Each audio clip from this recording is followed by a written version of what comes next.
E aí, tudo certo? Hoje o nosso desafio é fascinante. A gente vai colocar o Yawat, o vilão supremo de Bleach, no banco dos réus. Só que assim, não é um tribunal qualquer, não. O código de leis que a gente vai usar tem 700 anos, foi escrito por ninguém menos que Dante Alighieri. Bora ver como é que um deus moderno se sai no inferno medieval.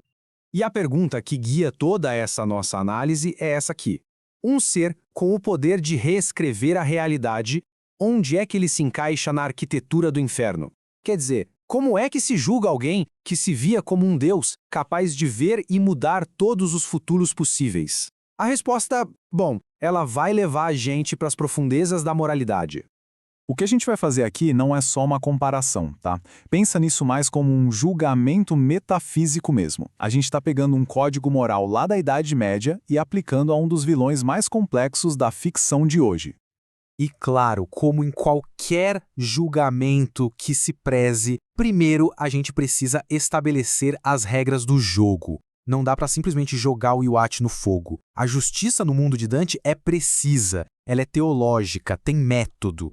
Então, para a gente conseguir avançar nesse julgamento, vamos ter que concordar em 3 premissas teológicas, sabe? É como se a gente estivesse adaptando o universo de Bleach para a lógica de Dante funcionar. Essas regras são a base de tudo que vem a seguir. A primeira lei é bem direta. Se não tem arrependimento, não tem purgatório. Fim de papo. E o Yawat, no seu último suspiro, ele não se arrependeu do genocídio, de nada. Ele lamentou que o plano dele de um mundo sem morte falhou. Ou seja, ele lamentou o fracasso, não os seus atos. Isso já carimba o passaporte dele direto para baixo, sem escala.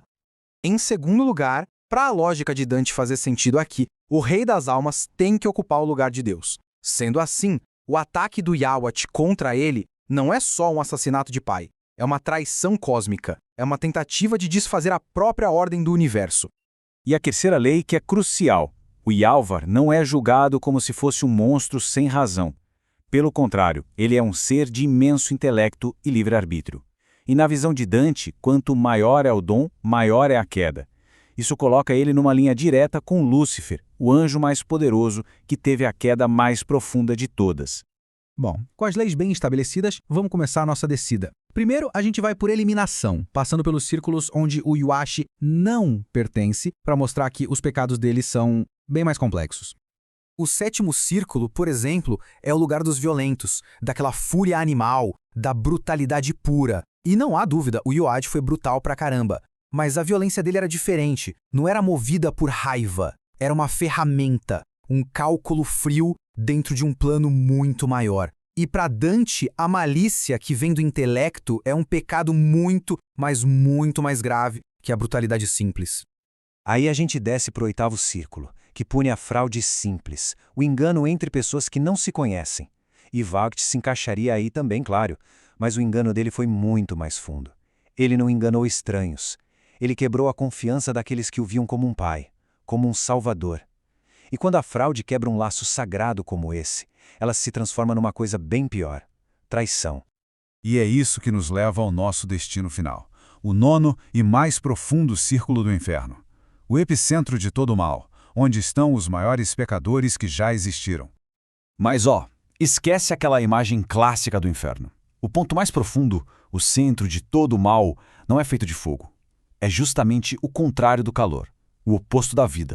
É gelo, o lago congelado de Coquitos. Esse gelo simboliza a ausência completa de calor, de amor, de vida. É a paralisia da alma, é o egoísmo absoluto transformado em paisagem.